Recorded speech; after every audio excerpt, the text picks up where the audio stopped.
Now come to exercise 2.1. Find the degrees of following polynomials.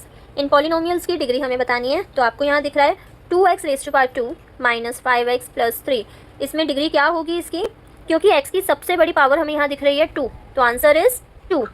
Next is y raise to power 3 plus 2y minus 1. हमें y की सबसे बड़ी power क्या दिख रही है 3, तो डिग्री इज इक्वल टू 3. -9 यहाँ पर हमें कोई भी वेरिएबल नहीं नज़र आ रहा है, इसीलिए इसको हम बोलेंगे कांस्टेंट पॉलिनोमियल. यहाँ पर डिग्री क्या होगी, क्योंकि x है ही नहीं इसीलिए इसकी डिग्री होगी 0. Next is 4z minus 3. अब आपको यहाँ दिख रहा है z के ऊपर कोई पावर नहीं लगी है, इसका मतलब इसकी पावर होगी 1, तो इसकी डिग्री भी होगी 1. Is it easy to understand? Next question, right polynomials of degrees 1, 2 and 3. तो हम ये करते हैं, यहाँ हम कोई भी पॉलिनोमियल लिख सकते हैं. अब हम यहाँ लिखेंगे क्वेश्चन डिग्री 1. डिग्री 1 का पॉलिनोमियल क्या होगा 4x. ये हो गया हमारा पॉलिनोमियल ऑफ डिग्री 1. नेक्स्ट हम लिखेंगे degree 2. Degree 2 means highest power हमें यूज़ करनी है 2, तो हम इसको लिख सकते हैं 4x² प्लस 2x प्लस 1. ये हो गया हमारा डिग्री 2. अब है हमारा अगला डिग्री 3. हम लिखेंगे 4x raise to power 3 plus 2x raise to power 2 plus x plus 1. Is it clear?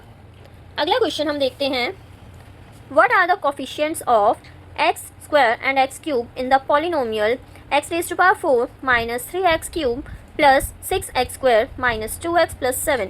चलिए हम इसको क्वेश्चन को कॉपी पर करके देखते हैं ना. क्वेश्चन दोबारा से रिपीट कर रही हूँ मैं, x raise to power 4 minus 3x cube plus 6x square minus 2x plus 7. हमें क्या बताना है, coefficient of x raise to power 2. अब हम देखेंगे हमारे पॉलिनोमियल में x रेज़ टू पावर 2 के साथ क्या लिखा है.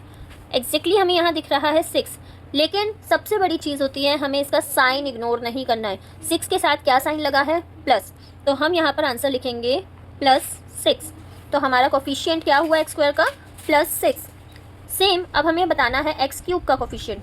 यहाँ है हमारा x क्यूब, इसके साथ हमें कौन सी टर्म दिख रही है, -3, तो हमारा कोफिशिएंट होगा -3. करेक्ट? ये क्वेश्चन हमारा हो चुका है. अब हम अगले क्वेश्चन पर आते हैं, क्वेश्चन नंबर 4.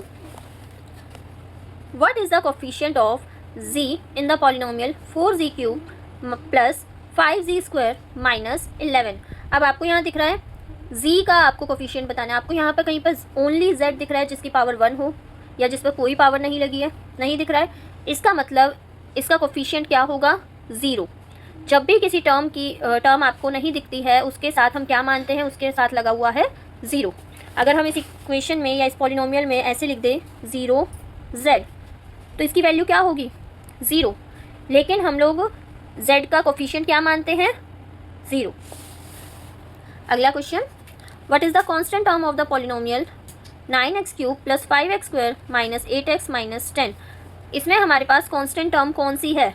अब आपको दिख रहा है सबके साथ कोई ना कोई वेरिएबल है, सिर्फ एक टर्म ऐसी है जिसके साथ कोई वेरिएबल नहीं लगा है, विच इज़ -10.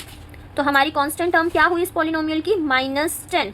बेटा आपको याद रखना है, पॉलिनोमियल चैप्टर में आपको साइंस को इग्नोर नहीं करना है. Sign means minus and plus. जहाँ आपको टर्म के साथ माइनस दिख रहा है आपको माइनस यूज़ करना है, जहाँ प्लस दिख रहा है वहाँ प्लस यूज़ करना है. अगर आपने अपने एग्जाम में माइनस को या प्लस को इग्नोर कर दिया और आप लिख कर नहीं आए हो तो आपके डेफिनेटली मार्क्स कटेंगे. तो इसका ध्यान ज़रूर रखना है आपको, और बहुत अच्छे से आपको ये क्वेश्चंस अटेम्प्ट करने हैं. मिलते हैं नेक्स्ट वीडियो में, तब तक के लिए आप मेरी वीडियो को लाइक और शेयर करते रहिए.